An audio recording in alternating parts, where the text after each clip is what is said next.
The Talk Station presents Faith Matters, a look at contemporary stories and issues from a faith perspective. While this is a pre-recorded show, we are interested in your ideas, comments, and questions, and we urge you to email them to faithmatters@thetalkstation.com. Give me faith, trust what you say, that you're good and your love is great. I'm broken inside, I give you my life. And now on the Talk Station, Faith Matters. And welcome to Faith Matters here on the Talk Station, FM 107 and AM 1240. And I'm Ben Ball, pastor, Broad Creek United Methodist Church. And also joining us today is Reverend Robert Cornegy, associate pastor, Chapel by the Sea in Emerald Isle, and Reverend Carl Zborowski, who's pastor at St. Peter's United Methodist Church in Morehead City. And gentlemen, good morning. Good morning, Ben. Good to be here, Good Ben. to have you with us. And let's start with a difficult topic. This first one here is the one that a lot of people are not going to know about. But it's amazing because it involves a potential humanitarian catastrophe. And this is the Rohingya people. And I had to practice how to say it even. The Rohingya people, according to Wikipedia, are also termed Arakanese Indians or stateless Indo-Aryan people from part of Myanmar. And they're estimated about 1 million living in Myanmar before what is now termed as a crisis that's going on there. The majority are Muslim and a minority are Hindu. Article from the Washington Post on this says UN says 389,000 Rohingyas have fled in 3 weeks. The latest on violence in Myanmar, Rakhine state, and the flood of ethnic Rohingya refugees into Bangladesh is continuing. The UN says that humanitarian officials report 390,000 have fled.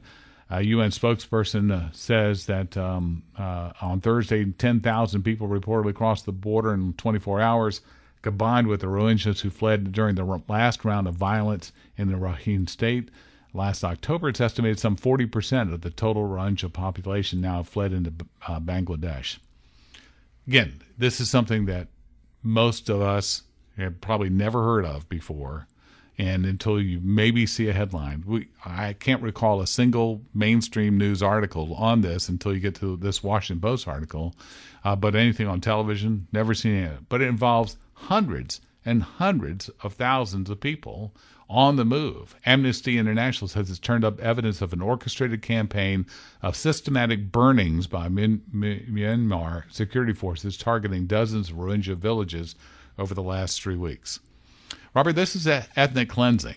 Yeah. And as Christians, even though they're Muslims, we cannot be in favor of this. I mean, this is just a terrible way to try to solve this sort of issue they may have with them living in their nation, even though they're native to this. It is. There are a couple of points, just to start off with.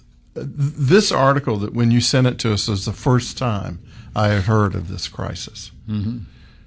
I know. Isn't it something? I mean, we're talking about over 1 million people, an ethnic group that is being basically exterminated. They have no home.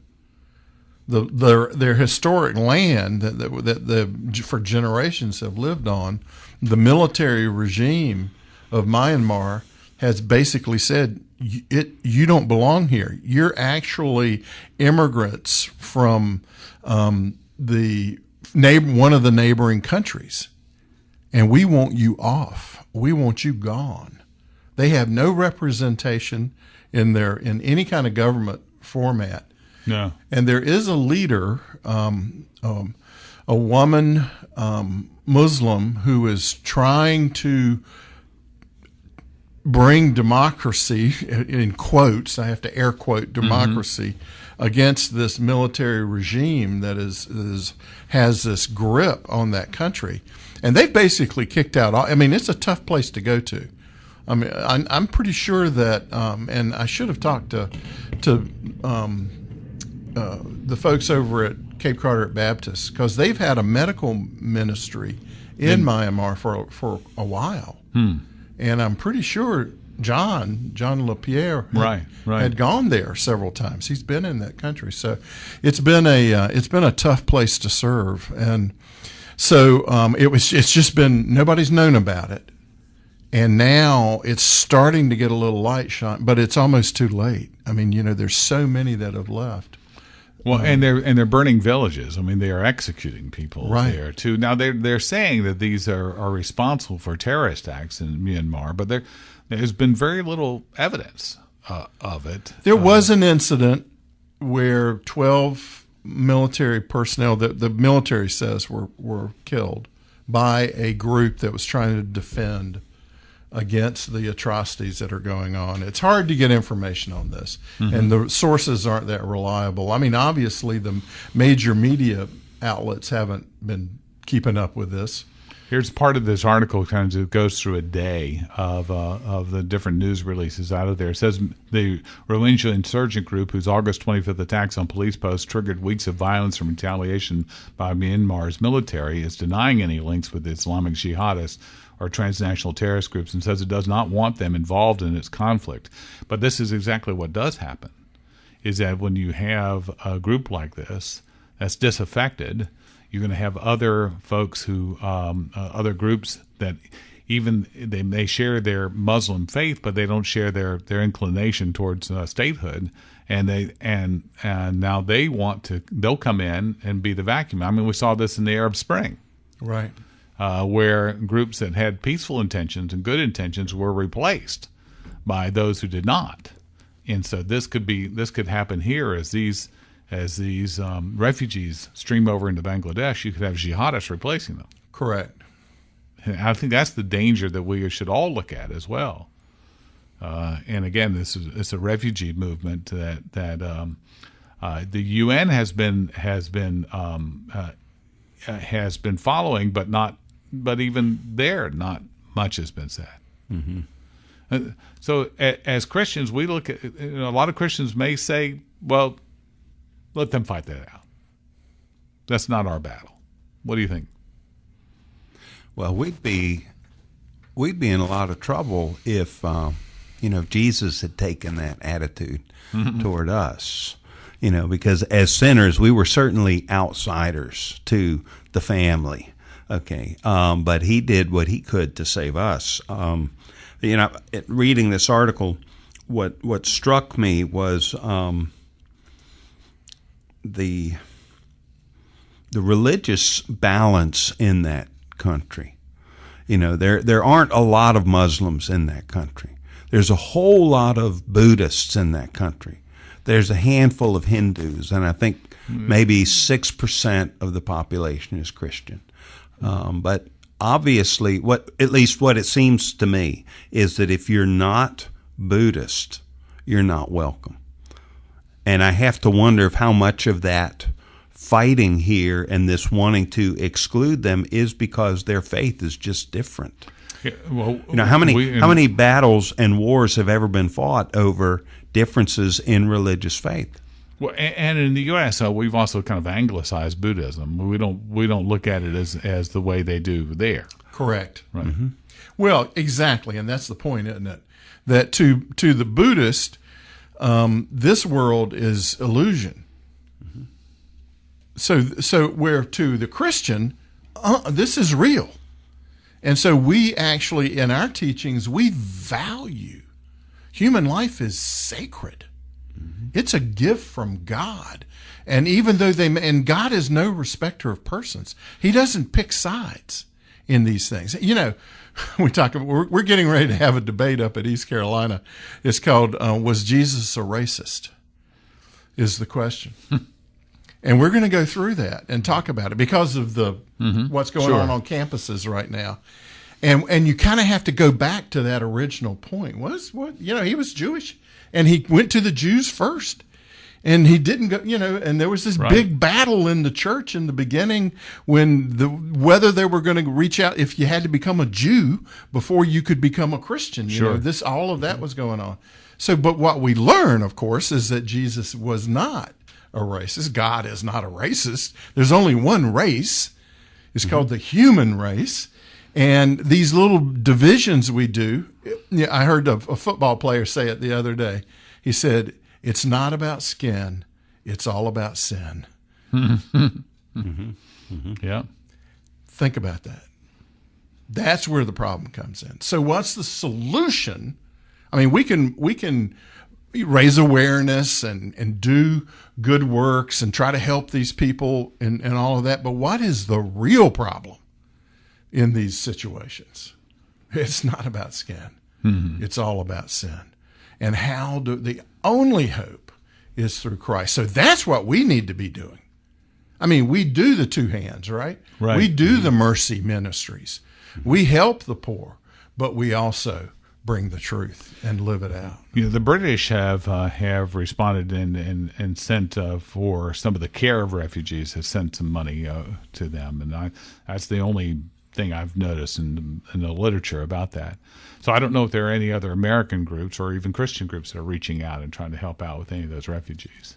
And here, all the refugees are coming into Bangladesh, is it? Okay, and that's not exactly a thriving economy there that can support close to 500,000 new people coming in, or more. Yeah, or more. And this is an issue that is going that has been going on for a while. But the Myanmar military group is treating these people like they were outsiders. There have been Muslims in that country since the 8th century. Yeah, that's so right. This is not new. Yeah, but they have decided they are terrorists or potential terrorists, and so they must be kept out. Yeah. We'll have more to come in a moment here on Faith Matters on the Talk Station, FM 107 and AM 1240.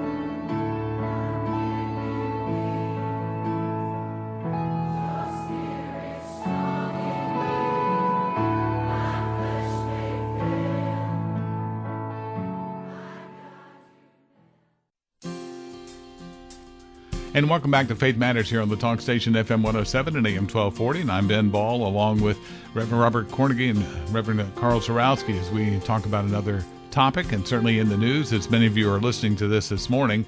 We are starting to watch and see how Hurricane Maria may be turning. So we're going to be watching that very closely over the next couple of days.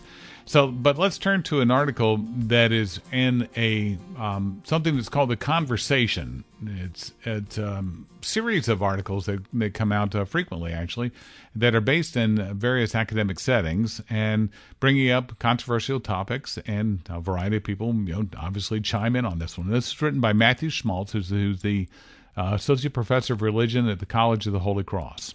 And he talks about the earthquakes and hurricanes that have been in the news of late. And from the second paragraph, some people seem to think this is divine retribution for the sins of humanity. Kirk Cameron, former child actor, said in a video on Facebook that Hurricane Harvey and Irma were a spectacular display of God's immense power and were sent so human beings could repent. Earlier, after seeing the devastation of Hurricane Harvey, conservative Christian pastor John McTernan said that he noted that God is systematically destroying America out of anger over our homosexual agenda.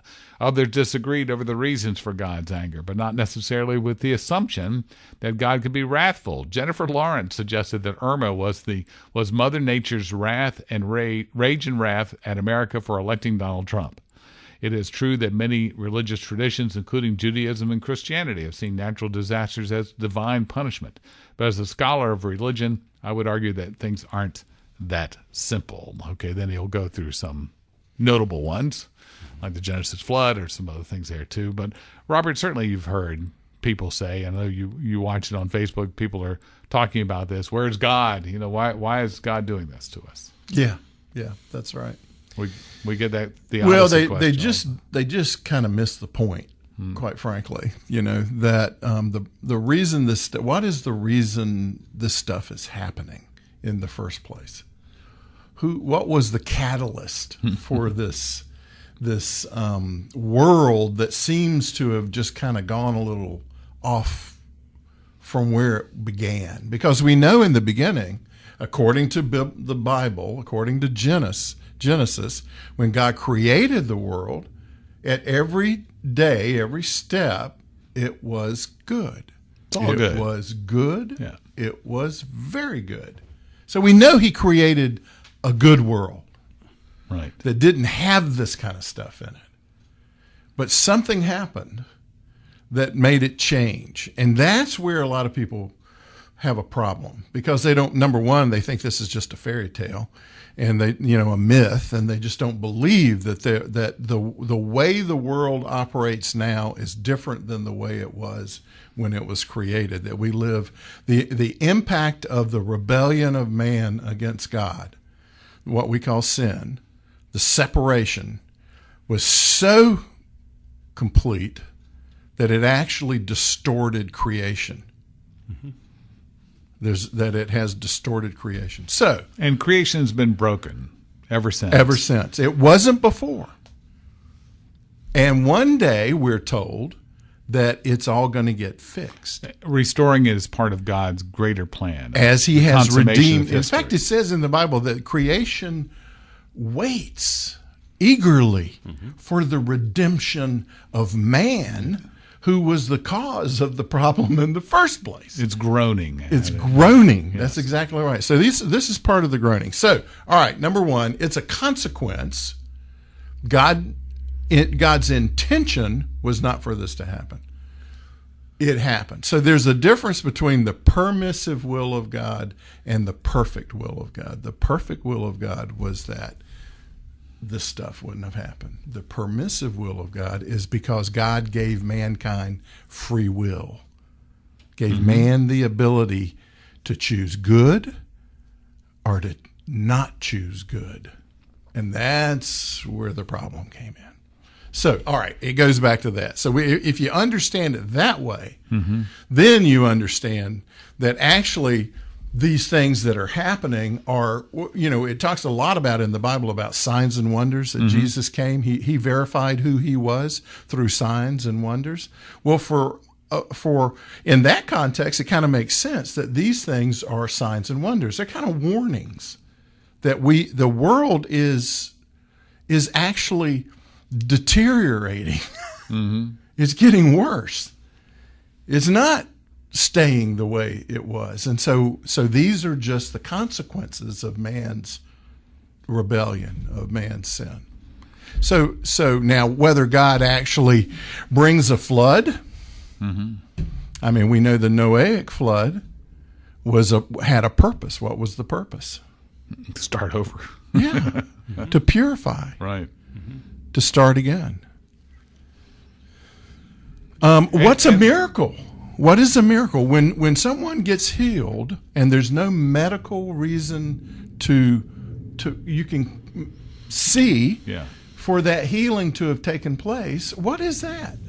Is that God intervening in nature? Has God actually stepped into nature and done something? Changed something? We all get real excited about those kind of things.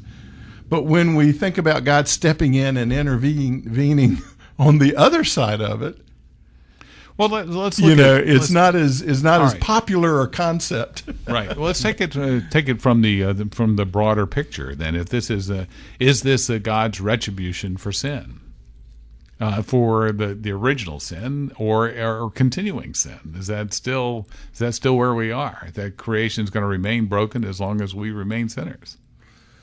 I believe the world is going to remain broken as long as we remain sinners. Yes, I do. And I believe that bad things happen because the world is broken. Do I think that when something bad happens to somebody that we can point at it and say, oh, you sinner, you're getting yours now from God? No, I don't believe that. Yeah. Do I believe that a hurricane, wiping out everything in its path is God punishing people? No, I don't believe that. What I believe is that when those people suffer, that God suffers right alongside of them. I preached a sermon last week about those times in our life where we feel that God is absent, where bad things are happening to us. We feel that he's absent. And then later we can look back and say, oh, but he was there and he carried me through. But when I typed my notes for that sermon, my spell check changed the word carried to cried. and so I'm in there and I look down at the notes and it says, during those times I realized God cried me through. And I said, wow. Spell check. Wow. I said, as I was hurting, Yeah. he was there with his arm around me. He was hurting. Do I think that God is rubbing his hands together in glee over these people whose lives are now shattered because of this hurricane? No, I believe his heart is broken over that. Yeah, absolutely. I think that is why when we talk about the gospel, the good news, that this is the good news.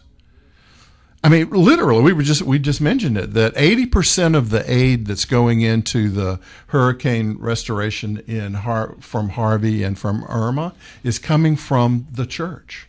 Right. That's right. It's coming from 80%. I mean, so that God has provided a way. It's not that bad things happen to us. It's what happens when it's like David when he said, "Yea, though I walk through the valley of the shadow of death, I will fear no evil, for thou art with me. Thy rod and thy staff, they comfort me." They don't beat me in it. They don't punish me. It's not punishment. It's a consequence. This brokenness of the world is a consequence of decisions, the free will decisions we have made. And we have the free will to make the right decision, to choose good rather than to choose blessing rather than the opposite. This article Distress. comes from conversation.com, and he goes on to say, believing that hurricanes, floods, and earthquakes are God's punishment reduces the divine to human terms. Correct. We Yes. put God in a box there. That's right. when we That's do right. that. And then he says some theologians totally reject the idea of suffering as divine retribution because such an act would be unworthy of a merciful God. From a Christian perspective, God also suffered by being crucified on the cross as Jesus Christ. And so, as a Roman Catholic scholar, I would argue that God suffers with people in Texas and Florida. This is like what you were saying. That's just it. That's Right. what But David that's said. God, That's what God cried with me me. Cried you Right. through. cried me through this thing. Yeah. And now, do I believe that bad things can happen to people because of sin? Sure, I do. But do I believe that every bad thing that happens to a person is because of something that person did wrong? No, that's going back to Deuteronomic theology. If you are good, good things happen to you. If you are bad, bad things happen to you. Yeah. I don't believe that. But I do believe that if I enter into the right relationship with God through my faith in Christ, then no matter what happens to me, I am not alone and I am not forgotten. And He will be with me through the whole thing. Yeah, and isn't it so true that He suffered for us He took our suffering, that punishment Right. Himself. Right. I mean, God is love, but He's also justice. And He settled that case. He redeemed us, and He will redeem the earth one day. He will restore the earth. And so we can always say yes, but not yet. More to come in a moment here on Faith Matters on the Talk Station, FM 107 and AM 1240.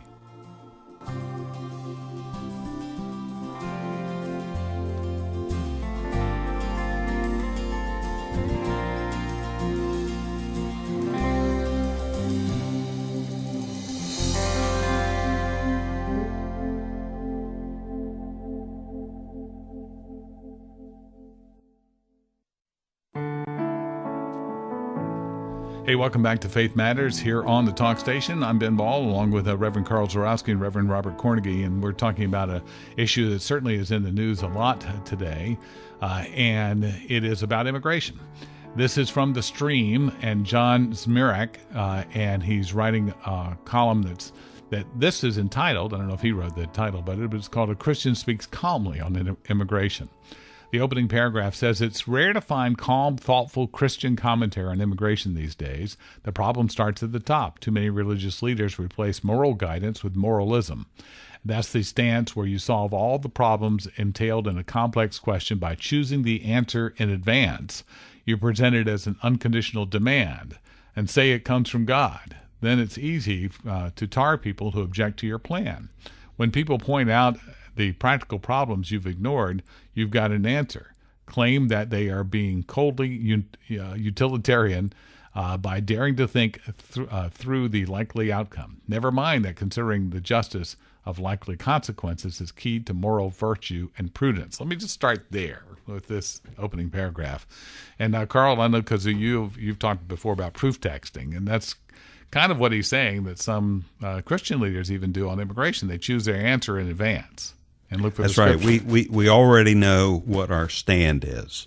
So let's go look up some scripture that will support it, and then we can really make it sound like it's God speaking. In this article, I think John Smirak does a pretty good job of talking about some things that we need to talk about. Things like that the Bible does teach that there are such things as borders, and that there are such things as governments who help to secure borders, and that those things are important and have a place in the life of God's people. But he also points out that there's this whole side of compassion and love where we need to reach out and help other people. So I felt like, for the most part, this was a pretty good article. It was pretty balanced. I did see where he was quick to point a finger at a bishop who compared enforcing immigration to abortion, which I thought was a pretty severe statement.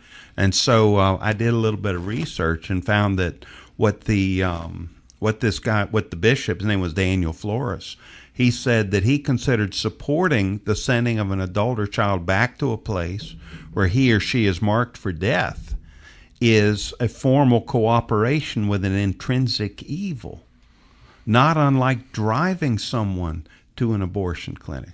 So what he's saying here is, if we just categorically say, okay, everybody out, you're all gone. Well, we don't know what the situation is for each of those individuals. Each one of them is different. Where they're going is different. We need to consider that.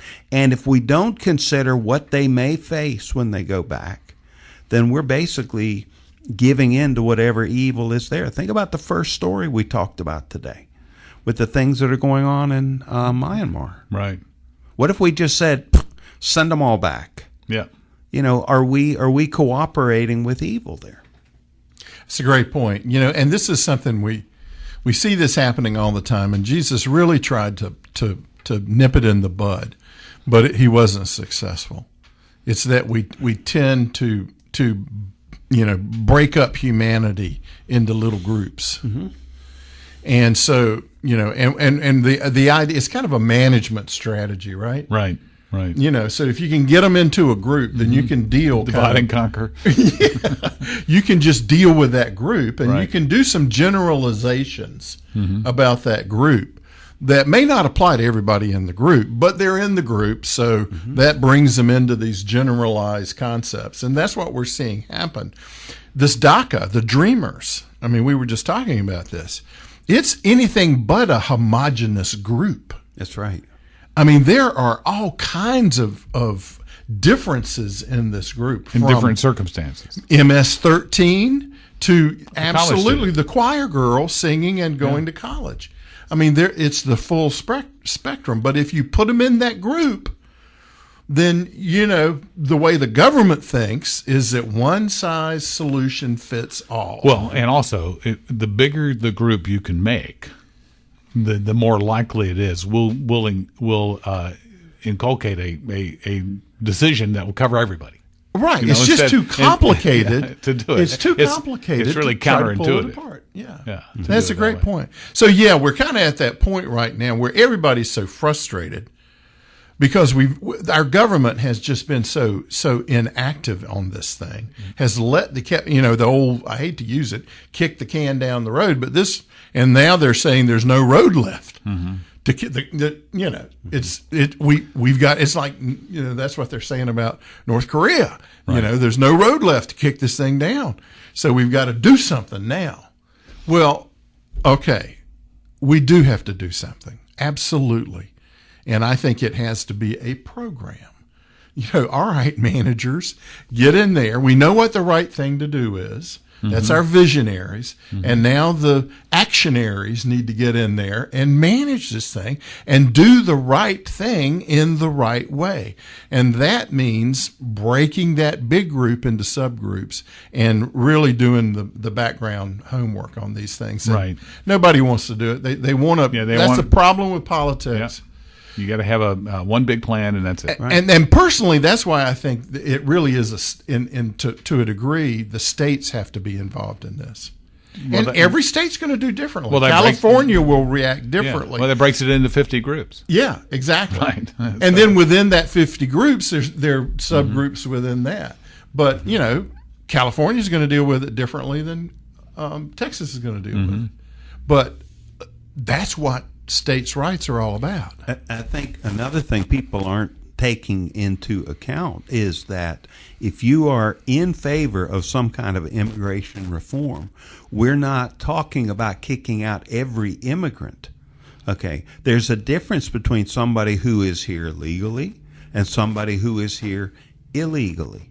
All right. The writer of this article talks about what is the church's place in all of this, and part of the church's place is to help to teach those who are here legally, to help them with language acclimation, with the customs that we do, help them learn skills, help them get homes set up, all of that. And he says we should do that for those who are here legally. Well, that's well, you go back to what the Attorney General said, is that he can't defend this constitutionally because it deals with an authority that did not rest with the executive branch. And Exactly. So pushed it off to, and it's not kicking the can down the road, that's putting it in the box where it belongs, is putting Now it back to it's Congress. back in the right box to Congress. Right, and, correct. and Congress can enact many of these things if they want to. But What are the odds of that? yeah. That's the problem. That's Right because now. they can't seem to make their way into any even small agreements. Yeah. So you talk about breaking it up. It seems like the only one they want to do anymore is large, huge bills. Yeah, They're that's right. incomprehensible. So Right. And you guys know how Jesus had this way of taking what looked like a clear answer one way or another, and he'd start to teach about it, and all of a sudden it got all muddy and Yeah. murky. Well, teased let's out. think. Whether somebody is a legal immigrant or an illegal immigrant, that person is still created in the image of God. That person is still valued. We need to love that person. We need to care for that person. Exactly. What's the best way to do it? That's where it all starts to get muddy. Well, here's Smirnak actually says at the end of this article, it says, our Christian faith drives us, of course. It makes us see the importance of natural law, human dignity, and universal human rights. But all those things are noble to non-believers, too. And that's why they should be the guides for our public policy. What we really want specifically, Christian doctrines, would we really want specifically Christian doctrines dictating laws? If so, which Christian church would interpret them? The churches differ on many, many issues. Politicizing the gospel is a sure way to get them in each other's throats. That's why our founders wisely forbade a national church, saying that, again, under the heading of the natural law is for politics, the gospel should guide our lives. It's interesting, though, as Smirnak says this, because earlier today when we were recording this on a Tuesday, I heard him just blasting the Trump administration for even thinking about doing any kind of compromise on DACA. With the Democrats. Yeah, with the Democrats on Right. DACA. With Chucky and Nancy. But that is what's going to happen in legislation. That's why it's in that civil discourse. It needs to be in that arena. Right. As you said, Carl, as Christians, we want to look at all of these people in the image of God. It's not really a but to it. And as Americans, we also want to consider what does it mean to secure our borders, but also be compassionate. And as Christians, we also need to pray and ask God to help us grow into whatever understanding He wants us to have about this subject, and not just to pray, Lord, help the government to see things the way that I do. But instead, He may be leading us in a whole new direction, and we need to be open to that. Well, when you look at that 80% of the aid that's going into disaster relief right now is coming from the church, then I would say the church probably has a place to play in this immigration process. And how we do that, I think that's what you're intimating, Right, is that right. there is a role that we have to play, and that we can do it even outside of the context of the government, what the government is doing. I mean, that doesn't mean in disaster aid, government has a role to play in it. But really, it's boots on the ground, those local that are going to solve these problems. Well, yeah. In fact, I'll go back to that kind of two-tiered beginning here. Government solves the border issue, and churches will definitely take part in the interior issue Exactly. of what's going to go on with the people who are here. Well, how do you, as you said, bring them into the culture? Yeah, the churches. The church. The church is a way to do it. Teach them about customs that may be different here than they do at home. And we can also get them involved in some of these outreach efforts to help others. That's right. Well, more to come in a moment here on Faith Matters on the Talk Station, FM 107 and AM 1240.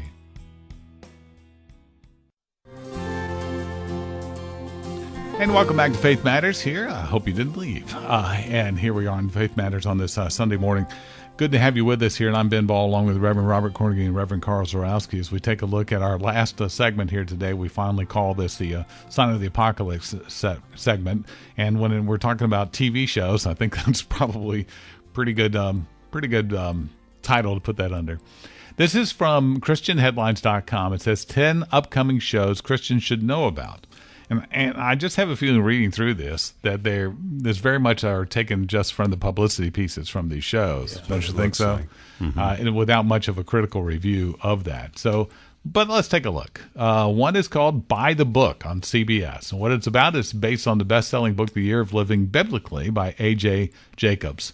And it was about a person, an everyday man, who decides to start living according to the Bible. He doesn't just keep the better-known rules like speaking honestly and giving to charity, but he adopts the more obscure laws, such as calling the days of the week by their ordinal numbers and to avoid voicing the names of pagan gods, and playing a 10-string harp and growing a hipster beard and eating crickets. I'm sure he wears Birkenstocks too. So the article, this whole article is based on what it's about and why Christians should care. And then almost all of them start with, if done right, By the Book could be an excellent show for starting conversations about faith. Okay, guys.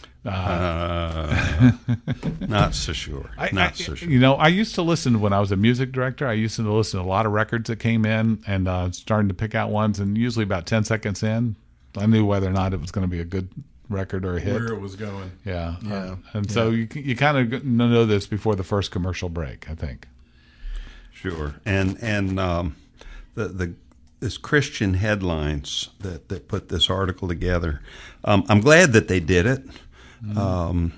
I had no idea that there were this many that were coming up that needed to be noted.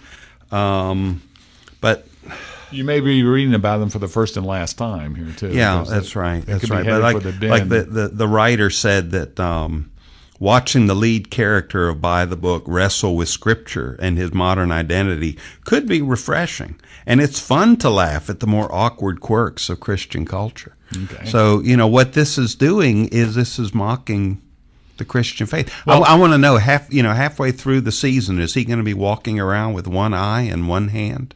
If it was written by the Babylon Bee folks, then we'd probably all be watching this one. Oh, well, yeah, I would watch that. Yeah, filter, that this is all, that's what you have to look at. What is the worldview? Yeah. I mean, that's why when I sit down, with my grandsons and we watch something on TV, we talk about it. What was the filter? What are they seeing? How's it affecting what they see? Well, let's look at this next one, Splitting Up Together on ABC. It says why Christians should care about this one, as you can tell from the title. It's about people who are getting divorced and how they go through it. Now, obviously, that's a question for a lot of us in our congregations, in our lives.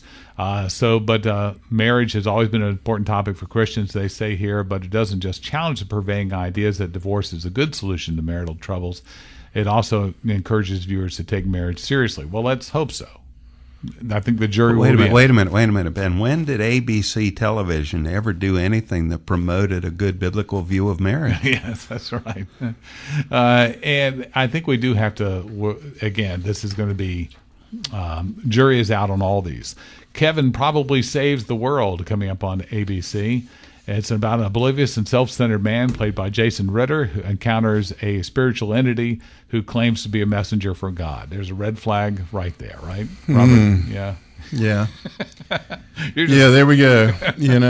We can do it. Yes, we can. We can do it if we just and this we show- think the right way and just do the right things. We can Yeah, save the that's it. world. That's right. That's right.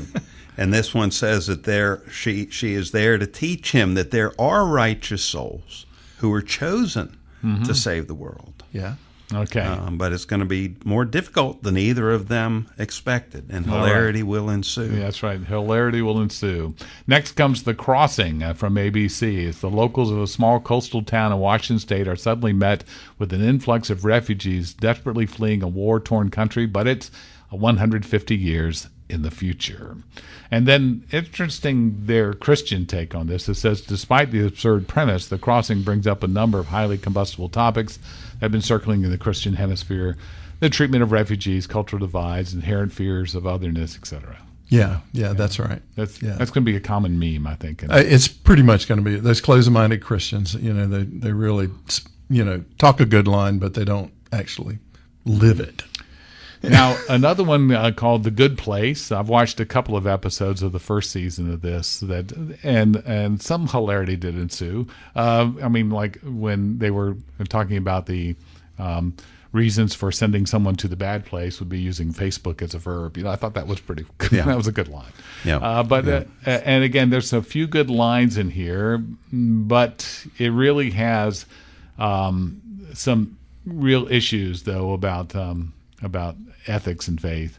It says, though, that it will delivers ample commentary on forgiveness, redemption, grace, ethics, faith, and what it means to be human. But basically, what it does in the show is it shows that heaven messes it up. Yeah, that's right. Yeah, the girl who stars in it is Kristen there because of an accounting error in the front office of heaven. She's not supposed Okay, to be she's not there. supposed to be there, but she is. And now she's trying to make sure she doesn't get caught. Right. Right.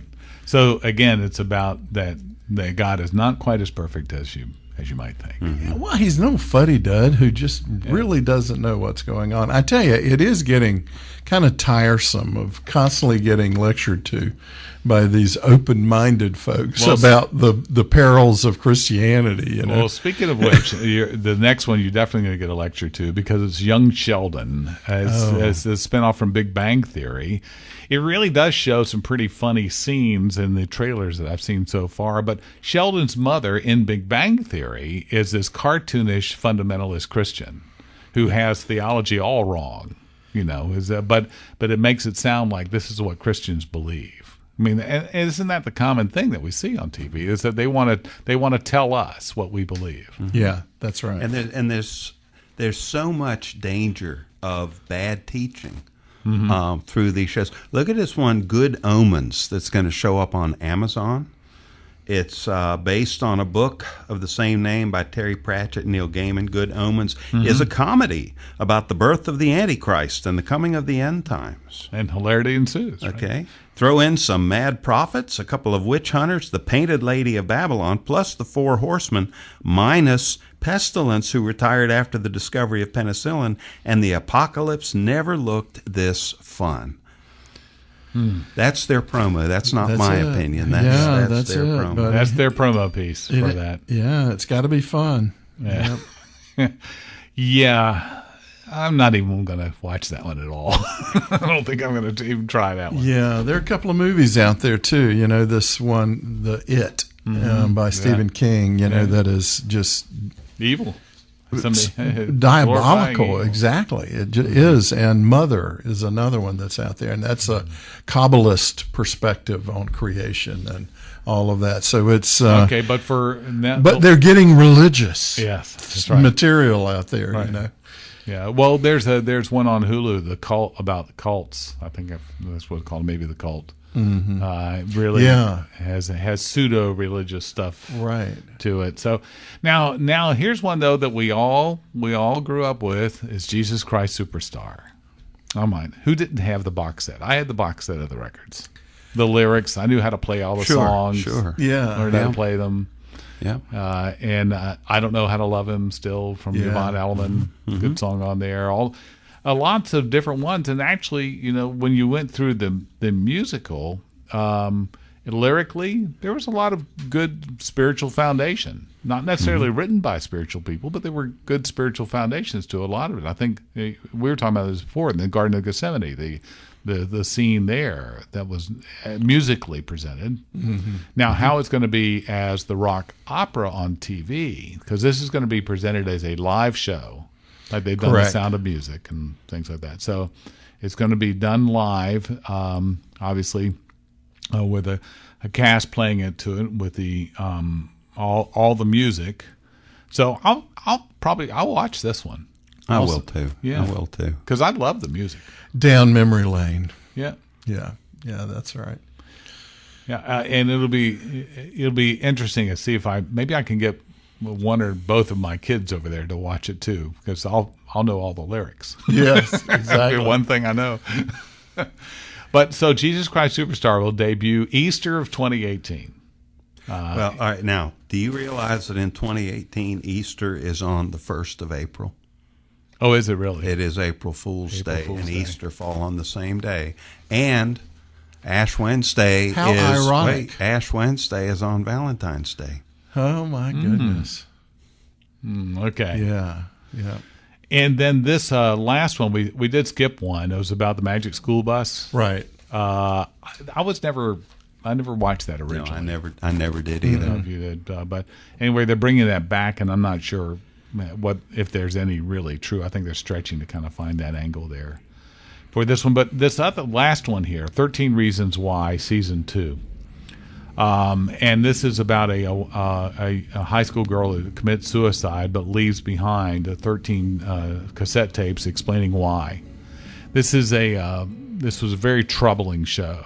I did watch this because I thought maybe it would tell me something about teenage angst and psyche. It did not. It was extremely stereotypical of different peoples and how they're stretching this into a second season. I just think it's going to go really in bad directions. I would really encourage you not to watch that. Anyway, that's going to wrap it up for us for this edition of Faith Thank you Matters. for joining us for Faith Matters. Email your comments, questions, and suggestions to faithmatters@thetalkstation.com. Give me faith, trust what you say, that you're good and your love is great. I'm broken inside, I give you my life.